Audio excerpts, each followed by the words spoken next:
a monster. I'm your number one fan. Now clear your minds. Knows what scares you.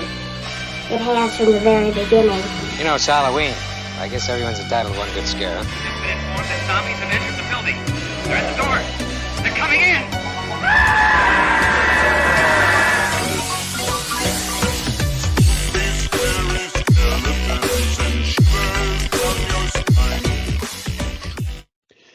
Hey everyone, welcome back to another episode of the Midnight Monster Corner podcast. I'm your host as always, Corey, and alongside me is my good pal, Tony. What's going on, brother? Not much, Corey. How you been, bro? I've been good. I've been doing better, you know.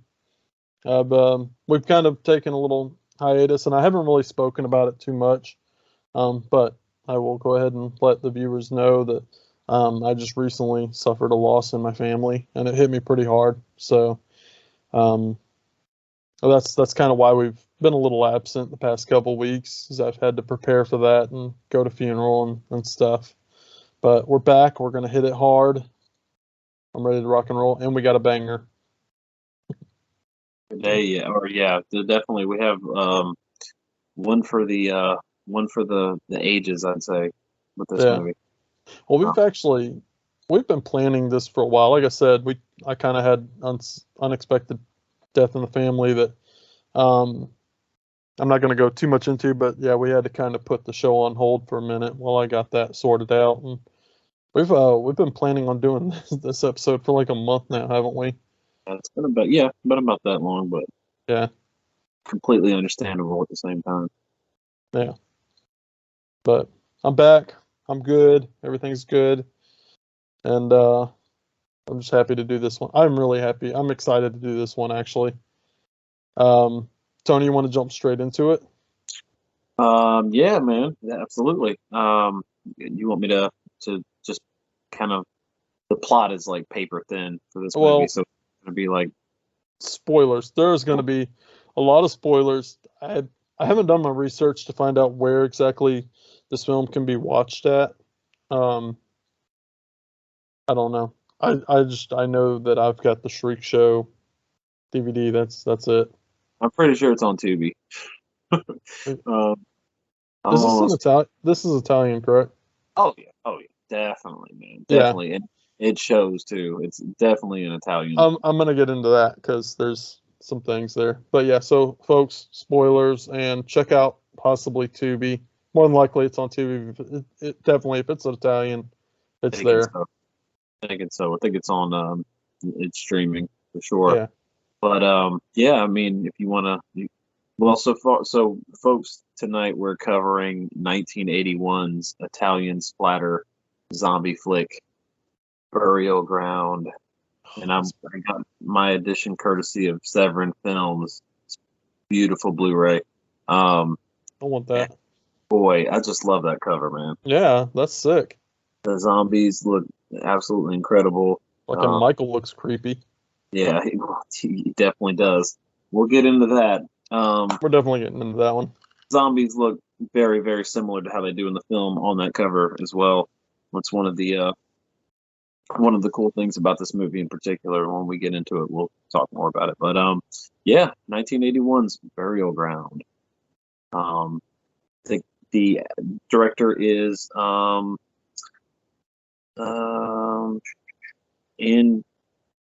think his name is Andrea Bianchi, which I'm not too familiar. I believe he did a giallo called Strip Nude for Your Killer.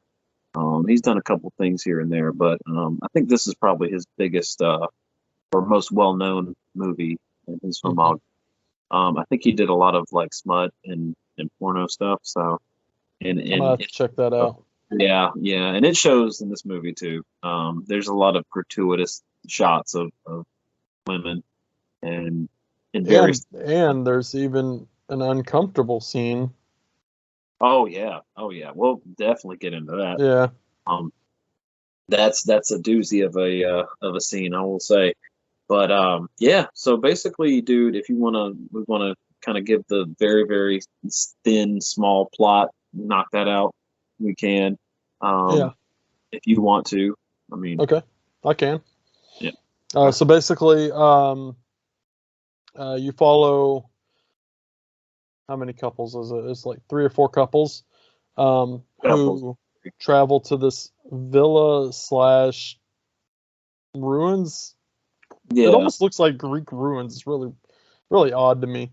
Aztec ruins. It's weird, yeah, because there's like a gladiator coliseum right there or something. Like, it's weird. I wouldn't say gladiator coliseum, but like a coliseum back in the day, you know. But it definitely reminds me of like old Greece. Well, I guess that would be close to Italy and everything. So right there. Well, it's in Italy, isn't it? Greece. I don't know. I'm getting off subject. Anyways, so so I digress. Anyway, so you follow this group of couples who travel to this villa to meet up with a professor friend of theirs. I guess I don't know if they're students of the professor. I don't think that's ever been answered, but they were just there to meet the professor. The professor was on to some interesting finds on that property. He found ruins and such. I guess he was able to bring back the dead, or he rose the dead. I guess he was tinkering with something, found something out, and was able to bring them back. You see them jump him. Next thing you know, this group of colleagues, friends, whatever they are, affiliates, have to survive. Yeah. And that's basically the gist of it. Simple as it gets, right there. Yep. Yeah. It's not a lot of plot going on in this movie. It's very simple. It works, though. It works. Well, it's a zombie film, so like it kind of, zombie films don't necessarily have the most intricate plot lines. They don't really need a plot, really. I mean, it's self-explanatory. Essentially, it's mass chaos and what a group of individuals can do to kind of combat or try to survive the onslaught of The Walking Dead, and that's how most zombie media is done. I mean, it's usually like a siege kind of thing, and it has its own siege kind of narrative in this movie where they hold up in this villa and try to survive for the longest time. And the thing I like about this movie is, though, the zombies are very unique in this movie, and in a lot of different ways. So first off, I have to say, like, the zombies themselves look really, really cool. They're unlike anything you've ever seen before.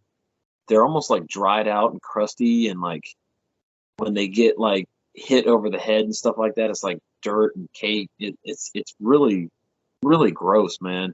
But they're dust zombies. They're dust zombies, yeah. The effects done are really like haphazardly done, but for this it works because it feels like just these decrepit, decaying bodies coming to life and attacking and devouring the living. So in a way, it's like it's a detriment, the effects and how hokey they look, but for this movie it just works. It works so well. It's weird. It's weird that they look the way they do. I wish I could get to more research on who the effects artist was and how they came up with the designs for the zombies, because they all look like they're wearing burlap sacks, and it's funny. I don't know why. That's I guess to make it look more uniform, but I don't know, man. They're like missing eyeballs, and but there's like one fake eye in there, so it never like blinks or anything. It's just like a fake eyeball, and then there's I don't even know how to describe the way they look. They really look, like you said it perfectly, like dust zombies. They're made of like dust and just dirt. All right, so one thing I don't want to take away from what you're saying because these are unique zombies. I will give it that. One of the things that I like about them is that like every time they got like a gunshot wound or something, it wasn't like blood or like even like old blood that trickled out. It was like fucking chocolate milk. Yeah, it was. Yeah, you don't really see like it was like brown ooze. I mean, it was a lot more watery than ooze. It was just like murky shit. It looked like that. Like Murky is a good word to describe it. Murky it is wasn't. Yeah, it was almost like it was like old. Whatever was in their body was flowing out. Fluids, old fluids. pretty I don't know. yeah. That's the best way to describe it. It was pretty nasty. Yeah. So the first glance that I got, like, okay, so you see the zombies pretty much right away, in the film because Yeah. they attack the professor. Right in Um, the beginning of the movie. well, those zombies are pretty cool because they're pretty much bone, they're pretty much skeleton. Yeah. There's a lot of bone showing on them. I like that. I'll The just thing think is, about I think about the attack, and I'm sorry, Corey, I don't mean to cut you off. I think about the attack, and the professor was funny. He's like, "No, I'm your friend," and then they yes, attack. yeah. No, I'm your friend. He's trying to like talk the zombies out of attacking. It's hilarious. Yeah, because he kind of, I'm guessing he brought them back is what he did. He knew what Yeah. he was doing, I think. I don't know, and I feel like I did a little bit of research on it, but I don't know how necessarily they came or they were brought back to life or what happened or He woke them up. He was fucking just hammering on their shit. yeah, I guess we woke them up in their nap time that they were having. I guess. They weren't too happy about it. They were pretty pissed off. They were like, fucking guy beating on our shit. Yeah, Well, I fuck wonder if you he up, did, friend. I'm gonna eat you. wonder if he was doing into like if he was into spells or something. I don't know, like what kind of like is it like I really alchemy wish. or Yeah, I really wish it explained it a little bit more.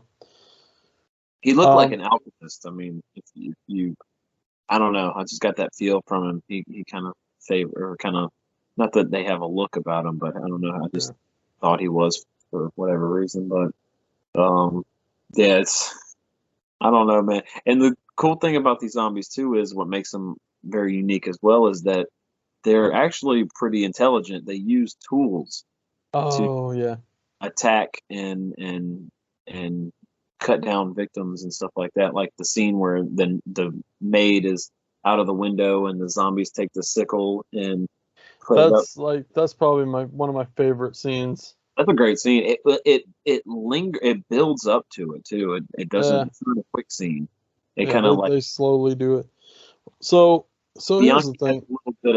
Bianchi has a little bit of Fulci in him, where he lets the shot linger, and he doesn't shy away from the gore. He actually shows it in all its entirety. So in that regard, he reminded me a little bit of Fulci, just not shying away from that kind of stuff. All right, so I'm glad you said that because that's part of I wouldn't say my rant, I would say my takeaway. I mean, we all know Fulci. We all distinctly know there's a couple things Fulci that exist, like his zombies pop up out of the ground slowly with worms coming out of the eye. In this movie, there is a zombie that pops up out of the ground with maggots in his eye, which is fucking gross because that's probably worse. I would much rather have a clump of worms on me than maggots. So kudos to that guy for having maggots crawling all over his fucking face because I couldn't do it. Maggots also have a distinct smell, so fuck that. I don't think they paid these stunt actors enough. No, I wouldn't. I wouldn't have even. I'd have quit. I'd have been like, "Fuck, nah, I'm not doing that." Walked right off. So that happened, and there is an eye gouge scene as well. Some eye trauma, and I believe it's where they pull the. Isn't it where they pull the face through the glass? Is that a scene on here? I'm thinking that's a scene on here. Maybe I've just watched too many Italian zombie films. Yeah, I'm not remembering that scene in particular. I remember something happening to maybe so with the one couple, the girl, the dark haired girl with the curly hair. I think I remember something happening with her in a scene similar to that. So maybe that's what. Okay, but yeah, there was glass in the face though. So maybe I'm just thinking of something else completely. So You got full scratch but that. But could with be that being said, the zombies remind me of Fulci zombies in a sense. There's a couple of them. There was one that I had to pause and just look at the face of the zombie. The scene where the girl gets stuck in the bear trap because there's just a fucking random bear trap. on the property. Yeah. Yeah, and she's like running, and magically her fucking foot gets caught, and it takes two guys to barely be able to get her out of it. Anyways, long story short, there's a zombie that's closing in on him that I could have swore up and down was wearing a fucking Boris Karloff mask. like Frankenstein's mask. I could have sworn that was what he was wearing. Could be wrong, but damn, the coincidence was there. Good observation, Corey. Yeah. So now you're probably going to go back and look at that bear trap scene, aren't you? I'm gonna go back and check it out. See if I can get that. But yeah, I could have swore that. But I mean, that's the other thing is honestly, I am going to kind of shit on the actors a little bit. Not so much the actors, but the characters. The actors portrayed the best they could, but I think the characters kind of sucked, in my opinion. But They're then again, what do you do in a situation like that? So, I don't know. We can kind of go into the characters a little bit. Well, they're very, very forgettable. There's not too many that stand out, except for Michael, of course, who is the star of the show, and for obvious reasons. You want to get into the Michael and that backstory with the actor and. Well, Michael and his mom and is it boyfriend or husband? I think it's her husband. Really a strange situation there. Oh yeah. That husband, he has a line in there I love because she says something to him about something about you're getting a raise or something. He's like a fucking horn dog, and he goes, "You're getting a raise out of me, and it's not my money or something. It's not money or something." It's like, what the fuck? It just happened so fast. There's some golden dialogue in this movie, man. I think there's some great lines. I had to write that one down because I was like, that was funny. Yeah. So you know a little more about the backstory of this Michael character. Yeah. So the actor. 30-year-old, 12-year-old. Yeah, so Michael in the movie is supposed to be 12 years old. And in Italy they have a hard time with the union and kids shooting on that schedule. I'm sure they had a lot of night shots and stuff like that they had to do. So essentially what they did was they hired I think he was in his 20s at the time, a 20-year-old like dwarf actor to play this 12-year-old in the movie, and it's really, really bizarre. It's such a bizarre thing. Well, I think the first time you see, well, not the first time you see Michael, but the iconic shot is when his mom checks on him when he's sleeping, and she looks in, and then he's faking like he's sleeping, and then she shuts the door and eyes pop open and stuff like that. It's very bizarre. He looks like a little Dario Argento. I kind of get Dario vibes from him and his look and the way he kind of carries himself and stuff. Someone once told me he looked like a young version of Bubbles from Trailer Park Boys. That's interesting. That's a interesting I guess if you throw glasses on him, you throw like the Coke bottle glasses on him and stuff like that, maybe, yeah. But he's a very, very, it was a very, very odd casting, and it's one of those standout things with this movie. When people think of Burial Ground, they think of that casting and that actor.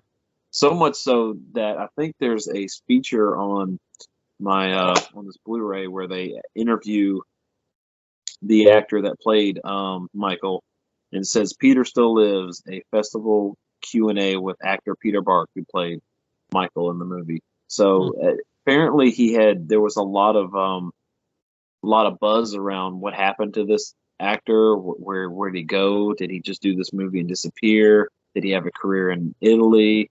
What happened to him? So they added this featurette on the Blu-ray because so many fans were like clamoring for news on this actor and what he had been doing all these years. So that's pretty cool. I'm glad that they actually included that in the special features. But Definitely.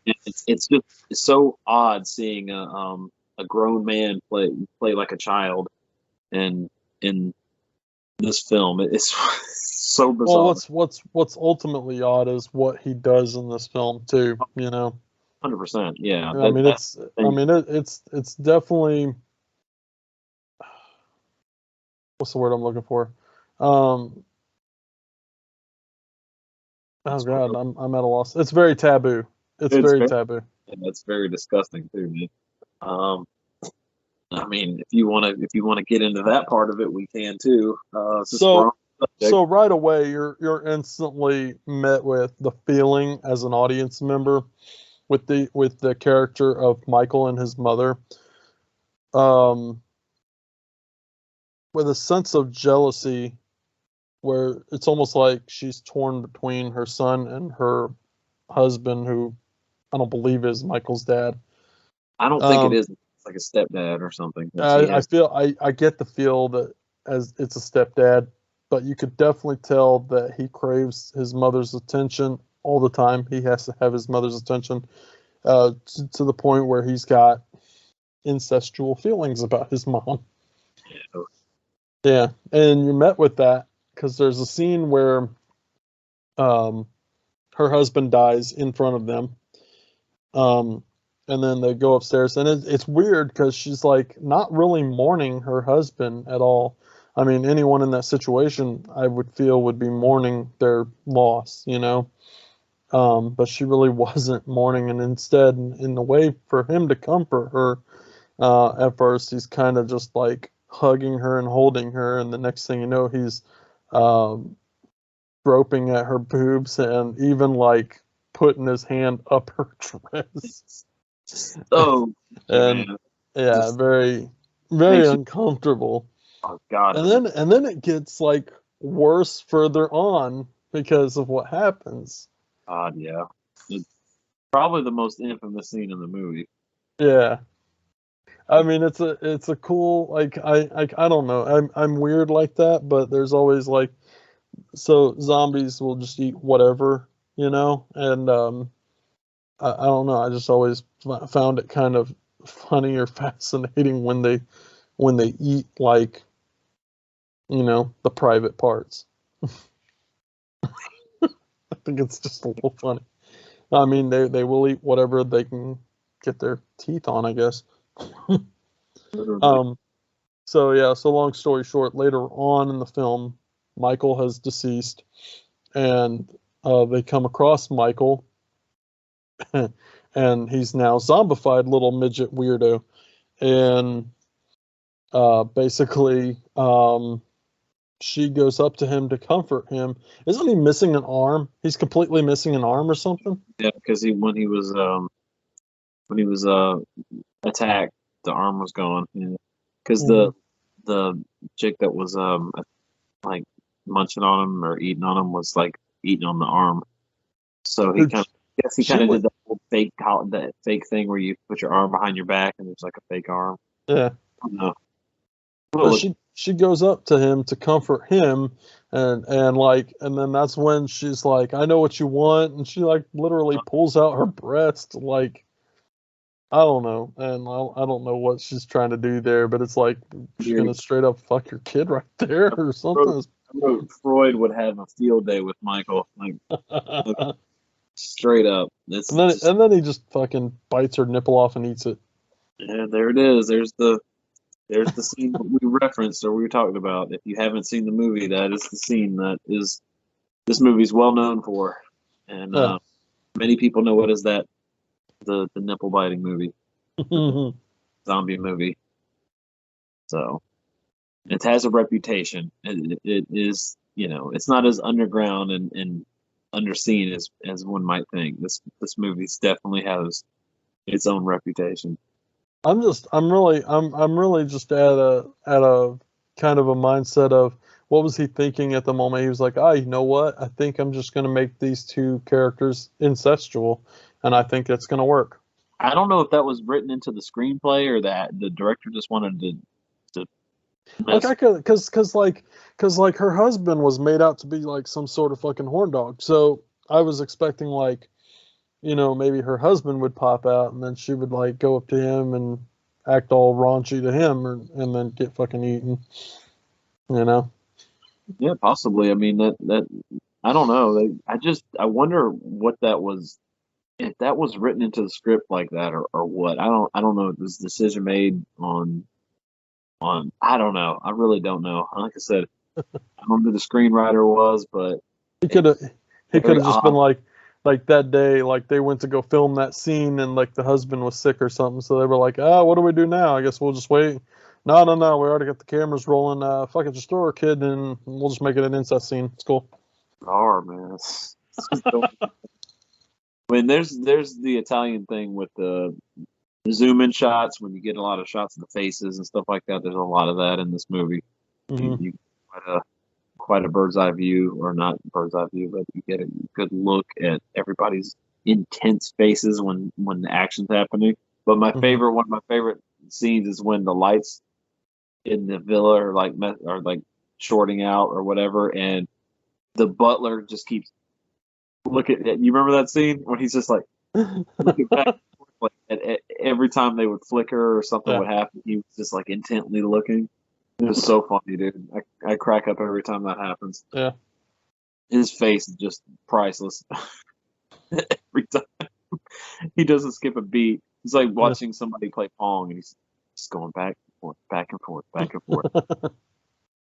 Golden. Yeah. Golden Italian cinema right there at its There's finest. with Italian films, there's some little quirky things that they put into the movie that just make you smile. I don't Mhm. know. Every time I watch an Italian film or Italian horror film, there's always something that just makes me smile, and then I'm just like, why did they put? They didn't have to put that in there, but they did, and it's memorable because they did. Like this is not something you see like on any other like movie set or any other filming. Look at like this is just bizarre, and I Mhm. appreciate the fact that it's bizarre because they have the balls to do it. So Yeah. I Well, can yeah.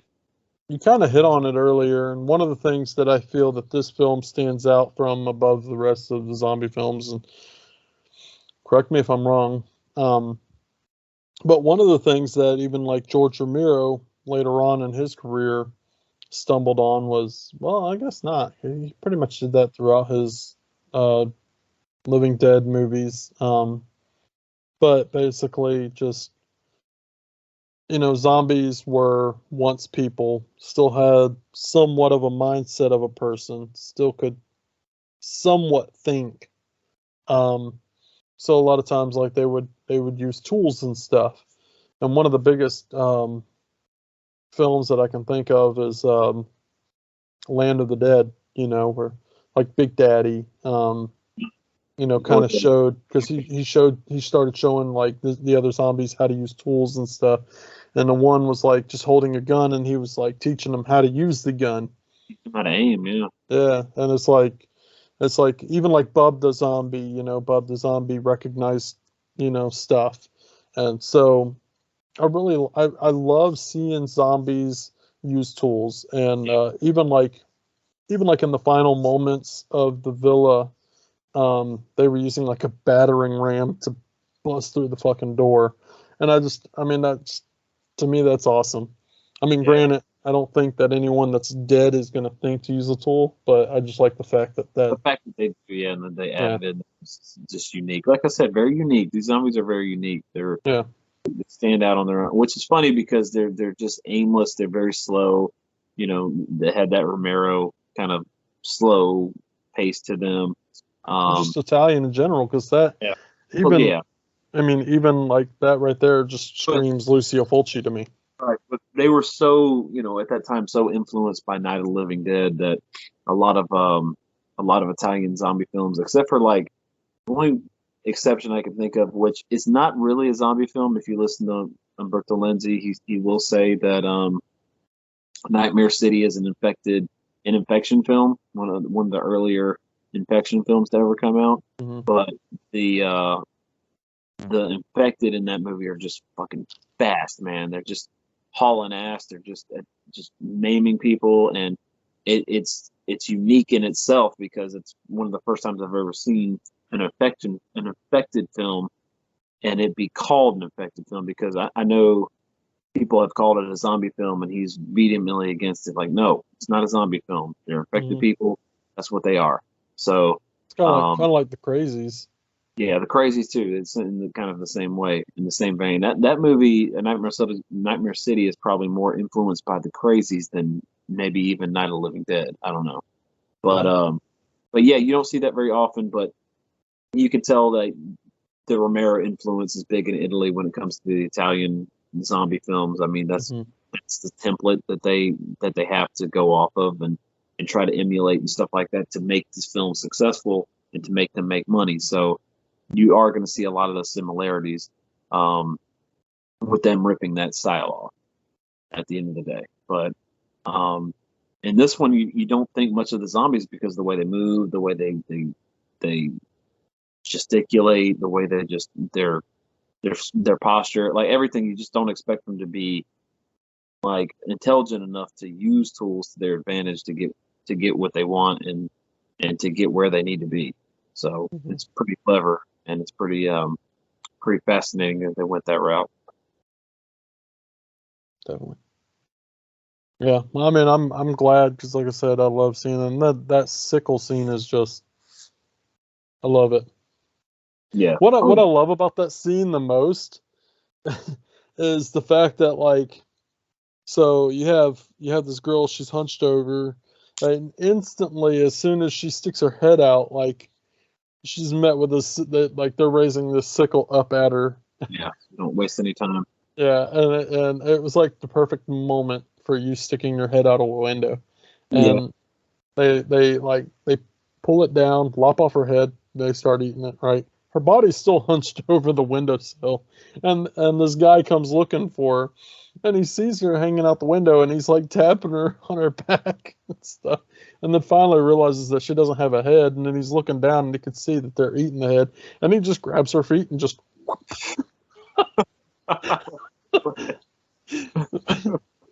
And I think he even closes the window afterwards. I just found that so funny.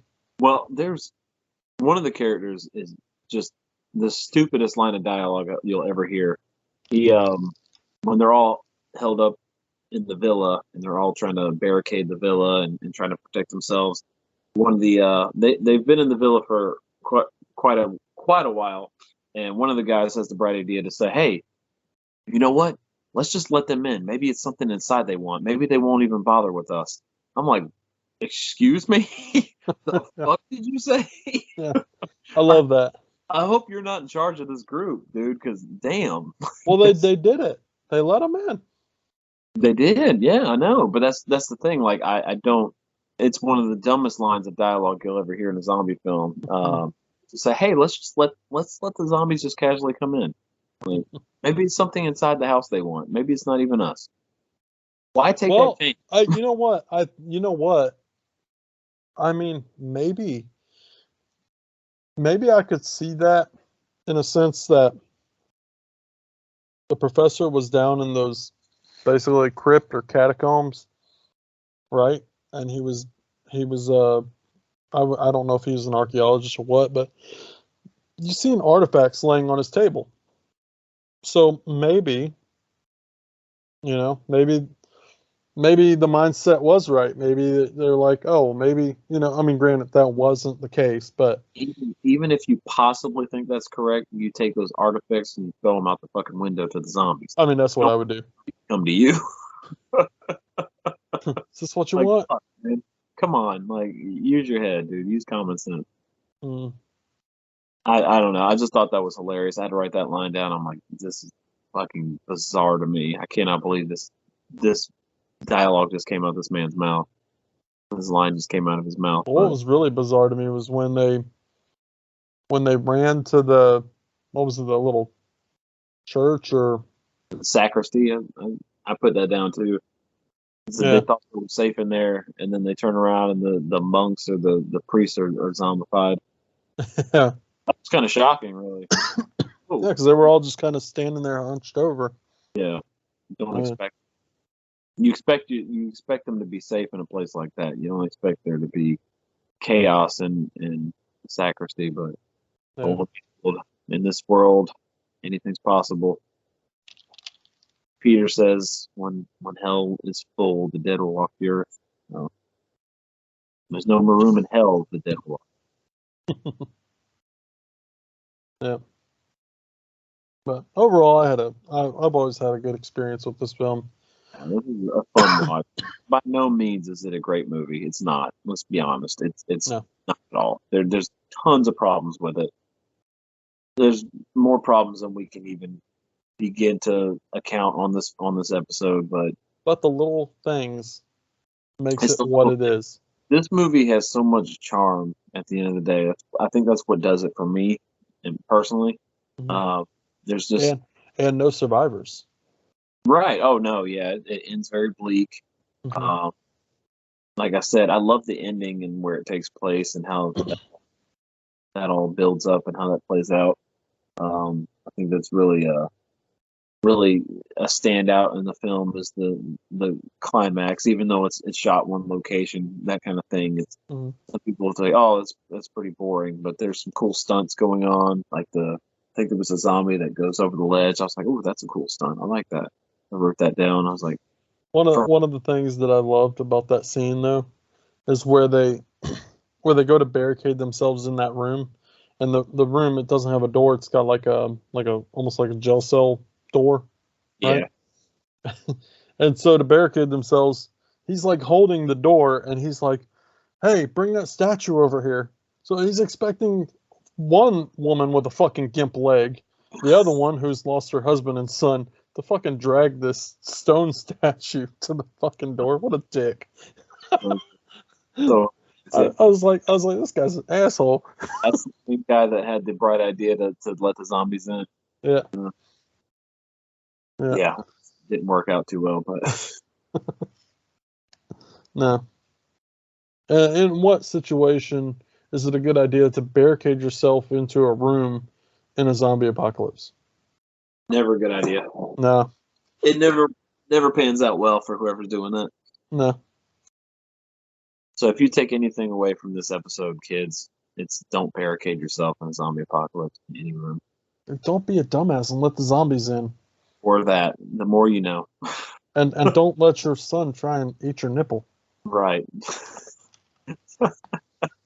The burial ground will teach us a lot. Really will. Yeah. I mean, I love it for what it is.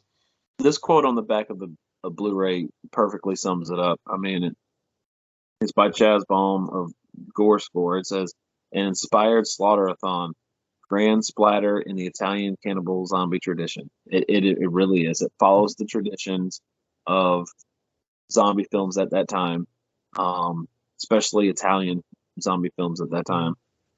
Where they got the cannibal part from, they're zombies, but at the same time, it's splattery. There's good gore, really effective effects. The effects are fine. They're not, mind blowing or anything like that. But at the end of the day, they're still fine and they're still gore. So you have that. You have really cool looking zombies that are very unique and they can use weapons and tools to kind of get what they need. They're like I said, as far as characters go, the characters are very forgettable. Aside from one or two lines about, how horned up the guys are and how they're just talking mad shit to the women that they're with because they're horned up. So there's a couple of interesting lines that are said in the beginning of the film. But like I said, man, it's still at the end of the day, this is a movie that just when you watch it, it's like if you've never seen an Italian film before, an Italian horror film before, you're gonna probably hate it. absolutely despise it with the dubbing, with the acting, and the simple plot. The zombies look, to most people, are going to look fake and terrible. I think that's what adds to the charm of it, though, for me personally. I know for probably you as well, and a lot of other horror fans out there. So, yeah, this is a fun time. It really is. Yeah. I mean, well put. I'd say the same. I think that you can't go into it with a serious mind. You really can't. You gotta go into it with the Your intent of having fun. First inkling to go into this movie completely straight and not expect just a cheese fest. Don't watch the movie like that, because you're going to be miserable, absolutely miserable. One thing I didn't touch on was the score. The score, when the opening credits start rolling up, they don't sound like they fit the movie at all. But later on down the line, when we get toward the climax and the end, it fits better. I don't think the score was 100% effective, but I think the ambient kind of, that kind of, I can't really replicate it, but that sound that they do, I don't know how they work the score, but I thought that sounded cool. I did not like the music at the beginning, though. I hated it. It didn't really settle me in for a zombie flick. It settled me in for like a romantic, like, comedy or something like that. And back in those days, anyway, how they would for those movies. So yeah, that I wasn't really feeling too well. It didn't really draw. It didn't. And when you're watching it for the first time and you're expecting the music to draw you in and get you hooked into it, it's not going to work for you. Be as effective. Yeah. Yeah, I mean, like I said, I'm right there with you. I didn't pay too much attention to the score, to be honest with you, because this is a film that I had watched a while ago and decided to watch it again for this review and stuff. And I think I even watched it one more time. It's not a particularly memorable score. It doesn't stand out. I mean, it's very forgettable. But when it does get into the more ambient sound, then it works for me more than the really cornball music that they used in the beginning and the opening credits. So, yeah, that I just wanted to throw that out there, because I know we touch on scores a lot, especially with Italian films. I don't think we review any Italian films without talking about the music. It's just a staple with Italian horror in general. I mean, just awesome scores and memorable ones. Usually performed by Goblin or Claudio Simonetti, or Claudio, Ennio Morricone, Riz Ortolani. I mean, Fabio Frizzi. I mean, so many amazing Italian composers that you have an ample amount of good music. So, but in this one, it's very forgettable. It's very just, I don't know, mediocre. Yeah, 100%. Does not stand out at all. But like I said, at the end of the day, it's still just a fun cheese ball or cheese fest that if you really want to have a fun time and you just want to be entertained, you definitely want to check this out. Yeah, definitely. Yeah, I'm right there with you. Especially if you want to have a couple brews with a buddy. Yeah, that's probably the best way. I think watching this with a buddy and just enjoying yourself cracking up is going to be probably the best experience that you're going to have when it comes to viewing this movie. It's not something if you have no sense of, if you're pretty stuck up and you have no sense of humor or anything like that, and you just pop this on to watch a zombie movie, you're not going to enjoy it. It's not going to be for you. Just going to give you a heads up now, give you a little forewarning. If you have if you can't laugh at a bad movie and enjoy it for being as bad as it is, then you're just going to be miserable. So, just a disclaimer, just for anybody out there, that's basically how I see it. How most people are going to check it, or most people are going to get into it or not. Pretty cut and dry with this kind of flick. Right on. Well put. So, are you ready to get into ratings? Yeah, I think so, man. I think I'm ready. You want to go first? Or you want me to? I'll go first if you want. Okay. Yeah. At the end of the day, this movie it's one I saw. I didn't really go into, but I first picked this movie up at Eric's, our buddy, Eric at Scratch and Spin. And just based on the cover, I love the look of the zombie in the cover.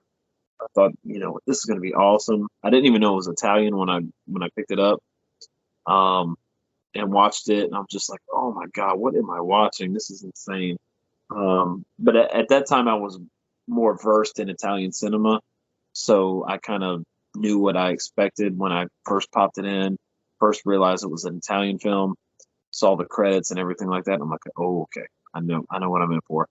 And you know what? It's still fun. It's still a good old time. Zombies look cool. They're unique in the fact that they use weapons and they use tools many, many years before. Well, no, I mean,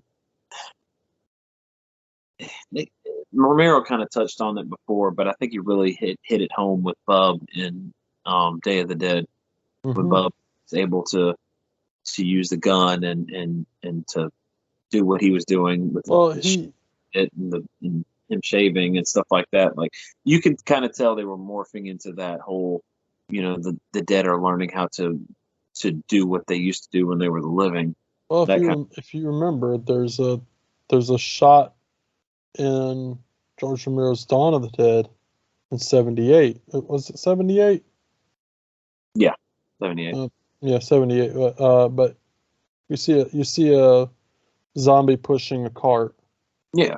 Oh yeah. See. So I mean. Yeah, he had toyed with that before, and a little after Night of the Living Dead, for sure, because that movie was so influential. I look at that movie, and many people cite it as the start of the modern horror film, and I would tend to agree with that, because that year in particular, there was two absolutely, well, there was a couple, but there was two standout horror films that came out that year. So it's very influential to where movies like this, even though they try to steer kind of away and do their own kind of thing, they still have no choice but to pay homage to the master that is Romero. So there's, like I said, that the characters are very forgettable, but you also at the end of the day, you don't really like gravitate to them or relate to them or anything like that to begin with. So it is what it is. The fact that they used Peter Bark, who was a dwarf actor who was 20, I'm pretty sure he was in his early 20s at the time, but he was not 12 years old, and it shows, and it's just quite bizarre. But it's so unique in the fact that many people, when they think of this, they think of that actor in particular playing a 12-year-old. But at the end of the day, it's fun. The score's pretty forgettable, but it's purely on a fun scale and just rewatchability scale, entertainment scale. I give it a 3 out of 5. Okay. I'm somewhat right there with you. So I love this film for its cheesiness. Even though I think when it was filmed, edited, made, everything, even when it was written, it was written seriously. It's hard to believe. It's hard to hear that. But, I mean, with that being said, the zombies, they stand out because, I don't know, some of the zombies just look amazing. They're gross, they're nasty, they're dusty, they're old, they're fucking oozing chocolate milk, mud, whatever you want to call it. I dig it.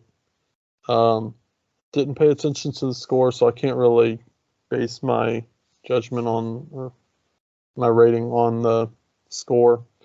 I'm with you as far as the characters. I actually felt the characters to be quite annoying to me, just because of how stupid they are.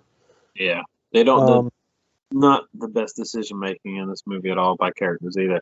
That's another thing that probably frustrate a lot of people that watch this movie. Those people that go, you shouldn't be doing this, you should be doing that, they will be driven crazy by the decision made in this. So, well, there's like this one scene where we didn't really touch on it, where like the girl with the gimp leg and one of the guys go into a room. You can hear the zombies coming through a fucking door on the other side of the room. Yeah.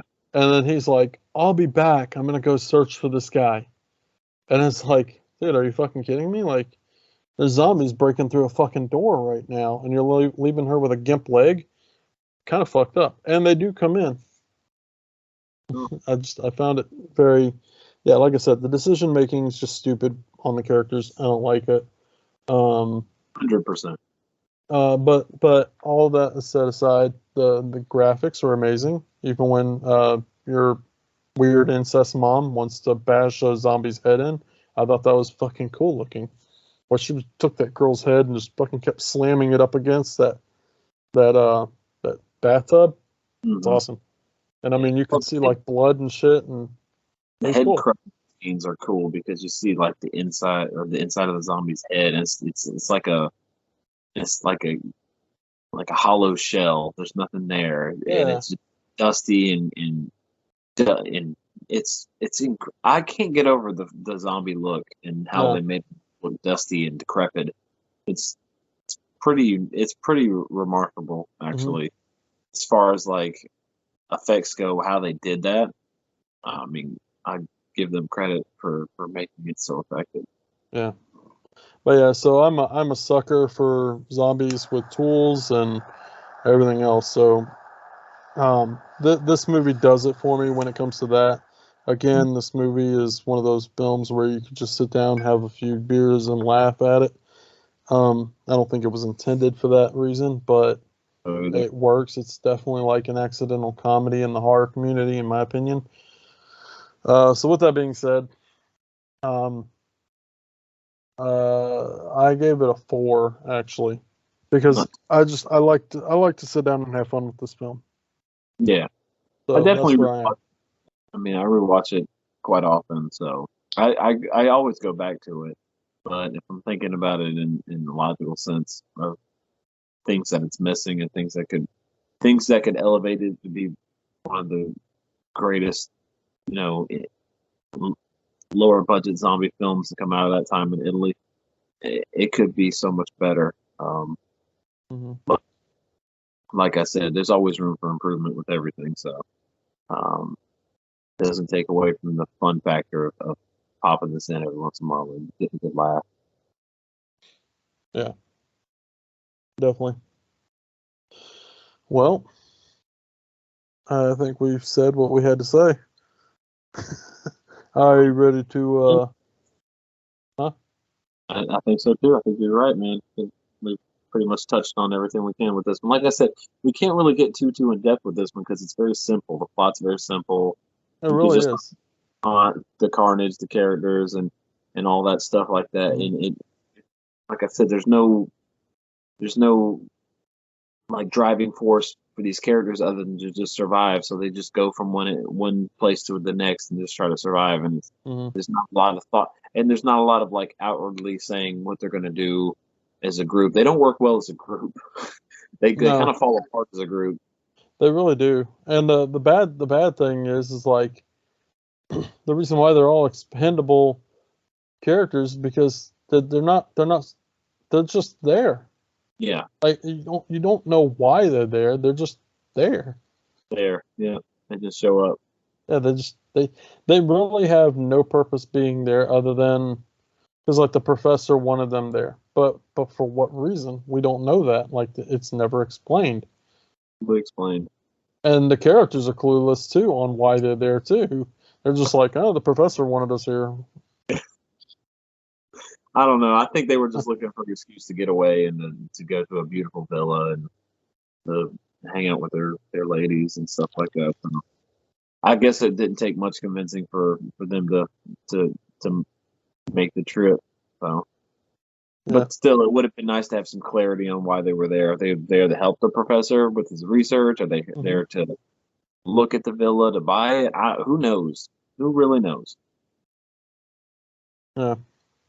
It's just all kind of confusing. Yeah, we probably will never know, but it still makes for a fun time. Are you ready to land it? Yeah, I think so. All right. Well, folks, we appreciate you watching our review on Burial Ground from 1981. We hope you dig it. Like I said, like Tony and I said, it's not for everyone. It's definitely for the relaxed and fun mindset. Yeah. Just there to watch for a good time, honestly. Well, we hope you enjoyed it, and we hope that we didn't ruin anything for you. We hope that you had went and watched it before this review. But let us know in the comment section what your thoughts are on this film. Have you seen it? What's your thoughts on it? What are you gonna see it now that you've watched our review and we kind of kind of dug into it a little bit and dissected it for you. But just let us know in the comment section if you've watched it and what's your thoughts on it. We would love to get y'all's opinion on films that we cover and stuff. So I didn't chime in and say this before, but make sure that you head over to our Facebook group as well, and where we post even our new episodes there as well. And hell, you can chime in right there. We'll be glad to have you. Yeah, absolutely. Tony, you got anything? No, I agree, man. Like I said, if you guys have seen it and you want to talk more about it, please hit us up in the comment section on Facebook, on the group. Let's talk more about Burial Ground, what you dig, what you hate.